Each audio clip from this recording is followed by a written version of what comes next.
আজকের এই ভিডিওটির মাধ্যমে আমি আপনাদেরকে বানিয়ে দেখাবো যে একটি ইন্ডিকেটর লাইট আসলে কীভাবে বানাতে হয়। তো এইটি হচ্ছে আসলে মাত্র 3mm এর 1.5 ভোল্টের একটি লাইট, অর্থাৎ ডিসি 1.5 ভোল্টে এই লাইটগুলো সাধারণত জ্বলে থাকে।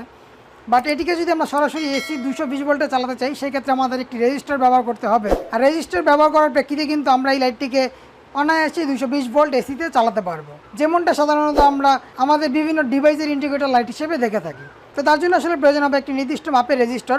তো সেই রেজিস্টারটি হচ্ছে আসলে এই রেজিস্টারটি, অর্থাৎ এখানে 100K ওহমের একটি রেজিস্টার প্রয়োজন হবে। অর্থাৎ আমি এই পাশ থেকে আসলে একটি রেজিস্টার খুলে নিচ্ছি।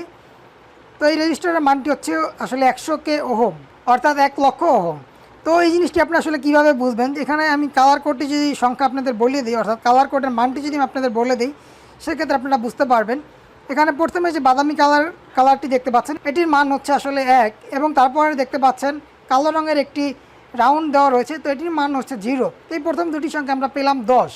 আর বাকি যে 3 নাম্বার কালারটি রয়েছে, অর্থাৎ হলুদ রঙের কালার, এই কালারের যেই মানটি আমরা পাবো সে মান অনুসারে আমরা সবগুলো শূন্য বসিয়ে নিব। তো এই হলুদের মান হচ্ছে 4, তো সেই অনুযায়ী আমরা এখন 4টি শূন্য বসিয়ে নিব। অর্থাৎ 10-এর সঙ্গে যদি আমরা আরও 4টি শূন্য বসাই, সেক্ষেত্রে আমাদের কিন্তু ওহম এসে দাঁড়াবে 1 লক্ষ ওহম। আর এই 1 লক্ষ ওহমের একটি রেজিস্টার যদি আমরা এরকম 1.5 ভোল্টের একটি 3mm লাইটের সঙ্গে সংযুক্ত করে দিই, সেক্ষেত্রে কিন্তু আমরা এসি 220 ভোল্টের মাধ্যমে চালাতে পারবো, একদমই কোনো প্রকার ঝামেলা ছাড়া। অর্থাৎ লাইটটি কেটে যাওয়ার কোনো ভয় থাকবে না। অর্থাৎ বিভিন্ন পাওয়ার সকেট এবং বিভিন্ন ডিভাইসের সঙ্গে আপনারা সাধারণত যেরকম ইন্ডিকেটর লাইটগুলো দেখে থাকেন। তো তারই প্রেক্ষিতে আমি এখন যে কোনো একটি টার্মিনালের সঙ্গে আসলে রেজিস্টারের একটি প্রান্ত সংযুক্ত করে নিব। এক্ষেত্রে পজিটিভ বা নেগেটিভ এটার রুলস মেনটেন করার কোনো প্রয়োজন নেই, জাস্ট একটি প্রান্ত লাগিয়ে নিলেই হবে। তো আমি এই লাইটের পজিটিভ যে প্রান্তটি রয়েছে, অর্থাৎ এখানে লেগটি যেটি বড়, এটি হচ্ছে পজিটিভ। এই পজিটিভ প্রান্তের সঙ্গে রেজিস্টারের একটি প্রান্ত লাগিয়ে নিচ্ছি, বাট নেগেটিভ প্রান্তের সঙ্গে লাগালেও কোনো প্রবলেম নেই। তো আমি জাস্ট সিম্পলি এখানে হাত দিয়ে মরিয়ে নিব, এই দুটি তার একসাথে ভালো করে পেঁচিয়ে দিব একটি আরেকটির সঙ্গে। তো অলরেডি পেঁচানো হয়ে গিয়েছে, অর্থাৎ এই রেজিস্টারটি কিন্তু লাইটের সঙ্গে সংযুক্ত করা হয়ে গিয়েছে। এবার যদি আমি প্র্যাকটিক্যালি আপনাদের আসলে দেখানোর চেষ্টা করি, অর্থাৎ কারেন্টের সঙ্গে সরাসরি দিয়ে আমি যদি আপনাদের দেখানোর চেষ্টা করি যে আসলে কি হয়, অর্থাৎ লাইটটি জ্বলে কি না, সেই জিনিসটি যদি আমি আপনাদের দেখাই, সেক্ষেত্রে আপনারা স্পষ্টভাবে বুঝতে পারবেন। তো তারই প্রেক্ষিতে আমি দুটি তার আসলে এভাবে করে নিচ্ছি যেন আমার বোর্ডের মধ্যে দিতে সহজ হয়। তো আমি জাস্ট এভাবে করে এখন কারেন্টের মধ্যে দিব। তো তার আগে আমি এই জিনিসগুলো সরিয়ে নিচ্ছি। তো এখানে আমি একটি পাওয়ার সকেট নিয়ে এসেছি, দেখতে পাচ্ছেন মাল্টিপ্লাগ নিয়ে এসেছি। তো মাল্টিপ্লাগের সুইচটি আমি আপাতত অফ রেখেছি। তো আমি সুইচটি অফ রাখা অবস্থায় এই জিনিসটাকে ঢুকিয়ে নিচ্ছি, অর্থাৎ বোর্ডের সঙ্গে সংযুক্ত করে নিচ্ছি, এবং আমি এখন সুইচটি অন করে দিব।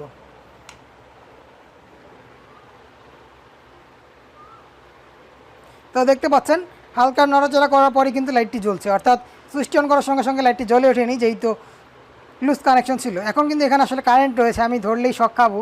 তো তাই প্রেক্ষিতে ধরছি না, জাস্ট আমি লাইটটিকে ধরে বের করে নিচ্ছি। তো আমি সম্পূর্ণ লাইটটিকে বের করে ফেললাম। তো খুব সুন্দরভাবে কিন্তু 220 ভোল্টে আমরা এখন এই লাইটটিকে জ্বালাতে পারছি। দেখতে পাচ্ছেন আমি নেগেটিভ পজিটিভ দুভাবে দেওয়ার চেষ্টা করছি। তো দেখতে পাচ্ছেন লাইটটি কিন্তু খুব সুন্দরভাবেই জ্বলছে, অর্থাৎ নেগেটিভ এবং পজিটিভ এই দুটি ব্যাপার নিয়ে কোনো প্রবলেম হবে না, জাস্ট লাইটের একভাবে কানেকশন দিলেই হবে।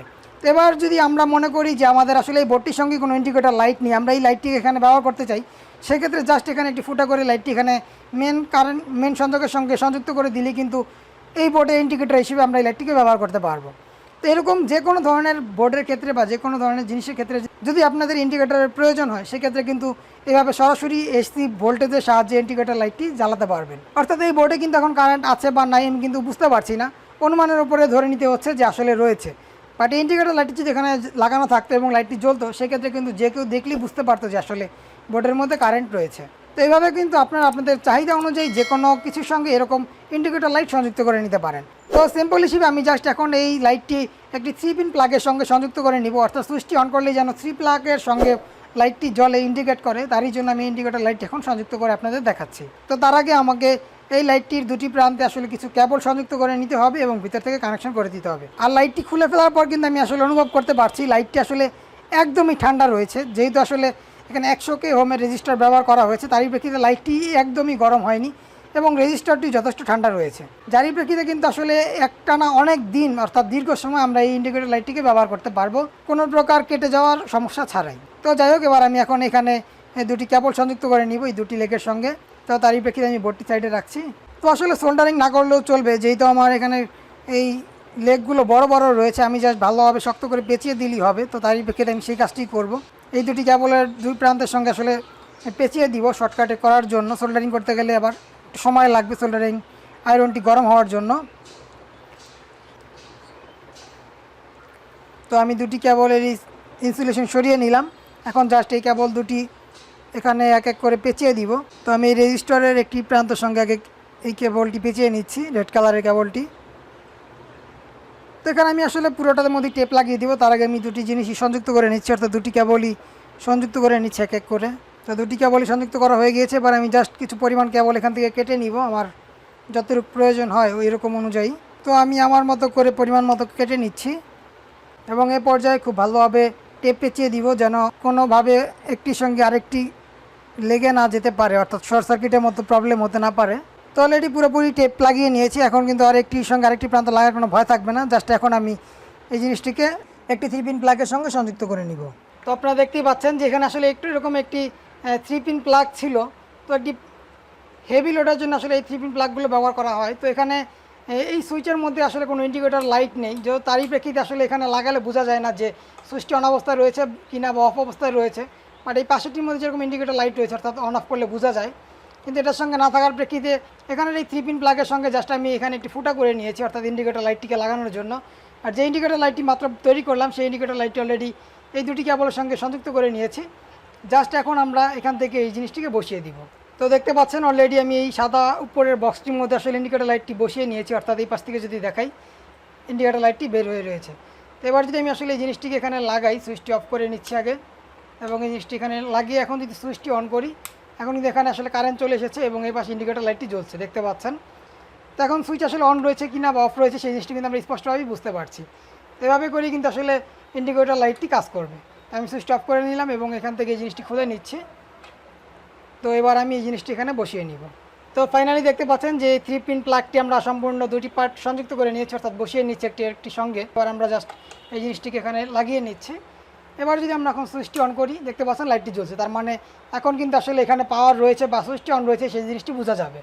আর যখন সুইচটি অফ করে দিব তখন এই লাইটটি অফ হয়ে যাচ্ছে, মানে এখন পাওয়ার অফ হয়ে গিয়েছে। তো এখানে যেই পাওয়ার সকেটটির মধ্যে যেই কাজটি করতো, এখন ইন্ডিকেটর লাইটটি কিন্তু সেম একইভাবে কাজ করবে। তো কোনো কারণে যদি আপনাদের বাসায় আসলে এরকম পাওয়ার সকেটগুলোর ইন্ডিকেটর লাইট কেটে যায়, সেক্ষেত্রে কিন্তু আপনার সেম একইভাবে আসলে চেঞ্জ করে নিতে পারবেন, অর্থাৎ এখানে থাকা যে ইন্ডিকেটর লাইটটি রয়েছে। তো এখন কিন্তু আসলে দুটির মধ্যেই আমার ইন্ডিকেটর লাইট চলে এসেছে। তো এই ছিল মোটামুটি আজকের এই ভিডিও। আপনাদের সুবিধা অনুযায়ী আপনারা যে কোনো ক্ষেত্রে এরকম ইন্ডিকেটরগুলো সরাসরি কারেন্টের সঙ্গে লাগিয়ে ব্যবহার করতে পারবেন আজকের এই ভিডিওটির মাধ্যমে। যদি ভিডিওটি ভালো লাগে থাকে অবশ্যই একটি লাইক দিয়ে দিবেন। চ্যানেলে নতুন এসে থাকলে চ্যানেলটিকে সাবস্ক্রাইব করে চ্যানেলটির সঙ্গেই থাকবেন। তো আজকের এই ভিডিওটি এখানে শেষ করছি। ভালো থাকবেন সবাই, আল্লাহ হাফেজ।